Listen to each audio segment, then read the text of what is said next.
Hello, John Bindernagel here, speaking actually from as you can see, from my home studio here in Courtenay, British Columbia, to the folks attending the Oregon Campground Conference, which of course I also wish I was attending. But Todd Neiss has gracefully allowed me to submit a short video presentation. And I wanted to do this because I want to acknowledge the benefit I've received from attending that conference, even though it's only been 2 or 3 years. It's been very influential, very helpful, very encouraging. Before talking too much, let me just introduce my short presentation with about 3 minutes of a conference presentation I prepared this year for a professional society that I belong to, biology professionals. I thought my paper and presentation was going to be accepted. In the end, it wasn't. It was rejected, well, because of the subject, presumably. But this gives you a sense of where I was going with it and why. So let me just play that. And I'm very grateful to the scientific gatekeepers of this annual conference for accepting my proposal to speak today about the unfolding discovery of the Sasquatch as an issue of more than professional interest, of professional necessity. Let me explain. You will have seen on the screen as we started here, field guide entry for the Sasquatch in North American Mammal Field Guides. There may be those among you who feel that this is premature, that we don't know enough about the Sasquatch to put this together. I'm insisting that we do, that we can do this, that we could have done this many years ago, maybe not quite as confidently as now, and that we must do this to provide an alternative to the misperceptions of the Sasquatch as misidentified bears, costumed humans, and other sort of cultural explanations. Now, backing up just slightly,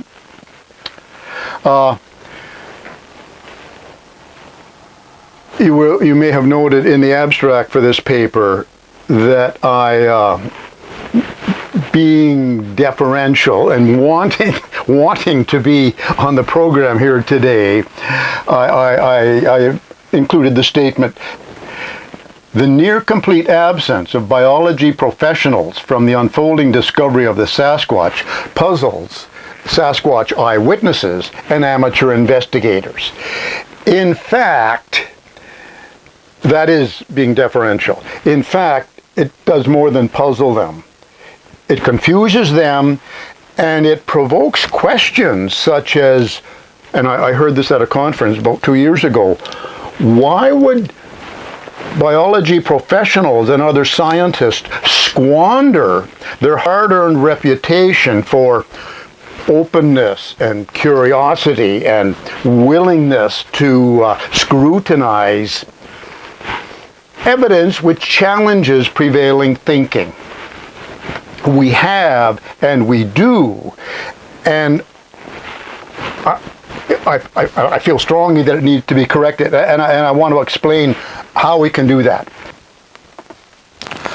Okay, now the reason I wanted to play that here was to acknowledge Stan Avery, who had come up from band in Oregon and probably is coming every year now. But you know, when he first appeared a couple of years ago, he basically sat there. You know, and that year, Angelo Caparella from Indiana State spoke, and Angelo was a great scientist. And at the end of his talk, Stan said basically just what I tried to quote him in my own presentation. Indeed, why would scientists squander their hard-earned reputation for open-mindedness by ignoring or dismissing the evidence that is being collected and documented by mainly, almost entirely by amateur investigators, many of whom attend this conference. Now, I'd like to continue. Now, you may have noticed in that conference presentation, I'm starting to present something that I've been working on for quite a long time, and that is this entry into North American field guides. Now, yes, many of you are aware that I presented images of an upright bear and an upright Sasquatch in my first book and also in my second book. But of course, it does, where it needs to appear is in the authoritative mammal field guide, and authoritative. There are many now, but this is the one in the Peterson series that most of us use. Now just looking at that Peterson series mammal field guide, here's the really nice bear page, which I used as a template. You know, images and some tracks. So here again is what I've come up with, and as I mentioned in the conference presentation, many, perhaps most of my colleagues would say, whoa, we're not ready for this. No, we may not be ready, but we should be ready. And this increasingly is where I'm at. Now, again, with specific reference to this campground conference and attendees and contributors, let's look at the lower right quarter of that field guide, or the outlines of Sasquatch tracks, which of course are so important, and in particular, let's look at the juvenile tracks, because although we have lots, well, yeah, we do have lots of adult tracks. We do not have a lot of sub-adult or young adult tracks and juvenile tracks. Now, if we look at the outlines of sub-adult and juvenile tracks included in this field guide entry, let's look at the second from the left, which says Oregon 2012, 9 inches. Well, that is the track cast by Ori Innes, who came here, might have been the first year I was here. I was kind of hosted by Steve Lindsay and Linda. And Ori came up to our display and said, I'd like to show you something. And so I almost immediately put it into a box I had with one of the juvenile, well, with one of the most well-known juvenile Sasquatch tracks from Washington, 7.5 inch, and there it was. And there it is. And it's just an amazing track cast. And I was slow to pick up on the significance. And now I'm sort of almost harassing Ori Innes. I want to borrow your original cast. I want to make a duplicate, a really good duplicate, return the original to you, or buy the original from you. But that is an important track cast. So now let's just talk about TrackCast. One of the things I did this year was purchase a collection of, it's only 3 TrackCasts. There's a couple of them up here. These are originals from a deer hunter who cast them back in the 90s. And again, I knew of them, but was very slow to pick up on their significance.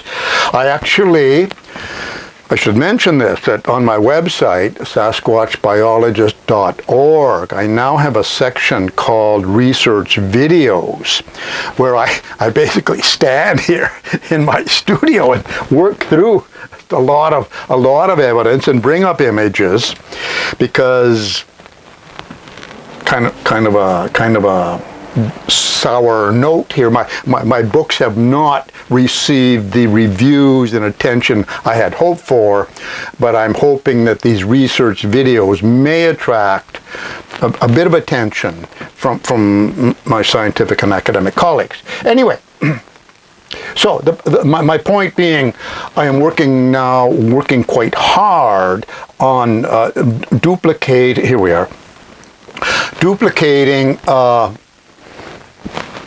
original track cast, for archival reasons that, when I purchased 3, I thought I was purchasing 4. I knew there were 4 good casts. 1 had been broken and discarded. No fault of the deer hunter who cast them and kept them in his shed for all those years. No one was telling him this is important scientific material. And I fault myself for being very, very slow to pick up on this message. Anyway, so here's what I'm up to. Here's some of the high quality molds I've commissioned to be made from somewhere here, made from the original track cast that my wife Joan and I made back in 1987, and from the originals that I now have in my possession. And of course I want to add Oriana's track cast to this. Okay, so okay, molds, good first generation copies of the track, and then moving on, and again trying to encourage people. Todd Neiss mentioned in our correspondence that he's working with a mutual colleague, Tom Seawood, down in Iowa, on the Iowa reservation, where people are having some pretty interesting observations and apparently seeing tracks, but once again, perhaps not recognizing the importance of documenting those tracks. So anyway, I've arranged not just to make copies, but to arrange a packing situation. And the nice thing about this collection that I purchased recently is that these deer hunters took photographs of the tracks before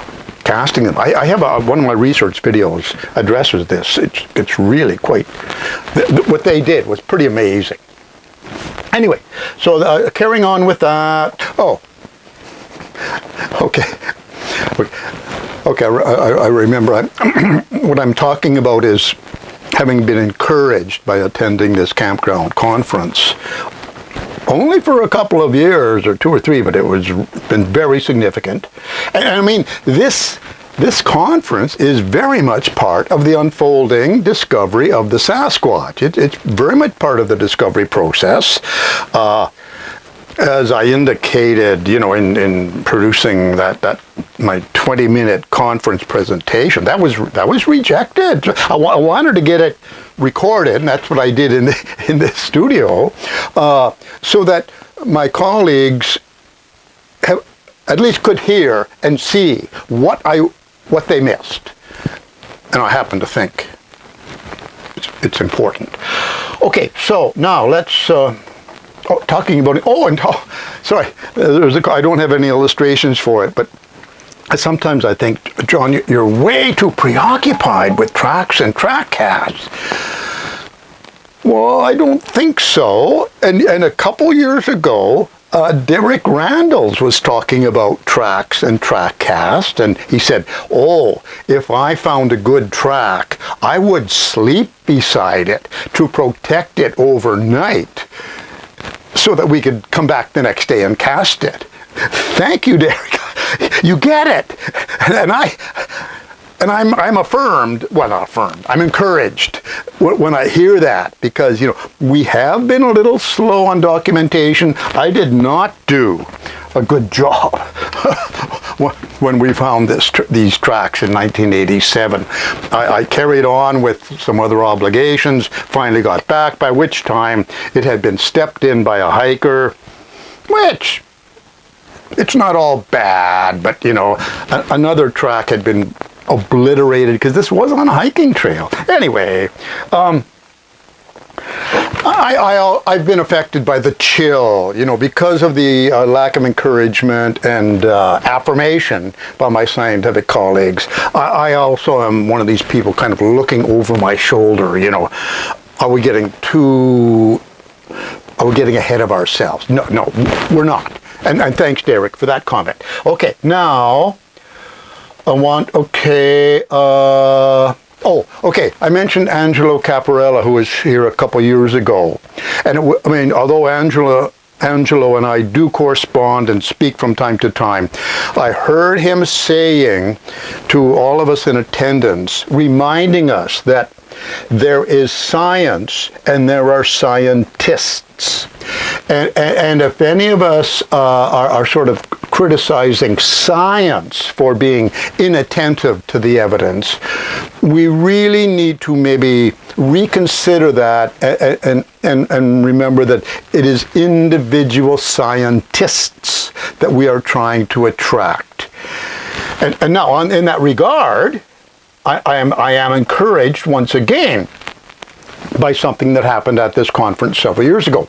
And that was an interview with Wes Germer, who I think with his brother and with some colleagues of his produces Sasquatch Chronicles, something I really was quite unaware of and probably have not paid sufficient attention to. But anyway, recently, Wes called me and said, "Can we do an interview?" And I said, "Great, love to do an interview. We'd love to, talk about this rather major concern of both his and mine." So we did the interview. He was pleased. I was pleased because, when you ask the right questions, you tend to come up with things that you feel strongly about and maybe can articulate properly. Anyway, it apparently worked out well because Wes said, "Gee, that's one of the best 3 that I've produced over the years." I said, "Well, great. Thank you very much for that opportunity and glad to have been involved." But what's happened now, and not but in addition to having that affirmation from Wes, who says, people need to look at my research videos. I said, "Thank you. I really knocked myself out for them." I got an email from a professor in North Carolina. Here's what he wrote. "I recently developed and began teaching an honors seminar at North Carolina State University. It titled Science, PSI, Sasquatch, and Spirits." Now, I really have a problem. The Sasquatch is still in this kind of category instead of mammals of North America. But anyway. It examines cultural views of science and cultural practices within science through the lens of areas that are to a large degree shunned by the scientific mainstream. Okay, he goes on. "I listened with great interest to your recent appearance on Sasquatch Chronicles." This was the interview with Wes Germer podcast. "And quite a lot of what you had to say mirrored and resonated very strongly with themes and approaches in my course." Great! Now this is Darby Orcutt, Associate Chair of the Faculty, North Carolina State University Honors Program faculty. Well, I'm sure he's a young man or he wouldn't be undertaking this. Pardon my cynicism. I just find that older and senior professors still will not, but he's understand. Now, first of all, it's to Wes's credit that he's actually listening to that podcast. Wow, that's a breakthrough, because I've been unable with my books, complimentary copies sent for review, 0 acknowledgement, 0, certainly no reviews. Anyway, so Wes has broken through here, and thanks Wes, and thanks again Todd and Diane for creating this Apologies, pardon the audio glitch there. I really just need to wrap this up now and not go on too long. Basically, what I've been wanting to say is thank you for Todd and Diane for creating and maintaining this very important forum for the exchange of evidence, information, ideas. Thank you to those who contribute and those who have shared evidence with me and ideas with me. And thank you for honoring me by treating me as kind of an advocate for some of the research going on and giving me an opportunity to pull it together, maybe suggest interpretations, try to move it further up the scale towards academia and scientific acceptance. And also to assure you that I am continuing, and I hope that I am serving the interests of participants at the conference and other investigators in the work that I do, in pulling evidence together, trying to make sense of it in a manner that may or may not be helpful, and hopefully it will eventually prove convincing, sufficiently convincing to get at least my scientific colleague to treat the discovery process for the Sasquatch more seriously. So, thank you very much.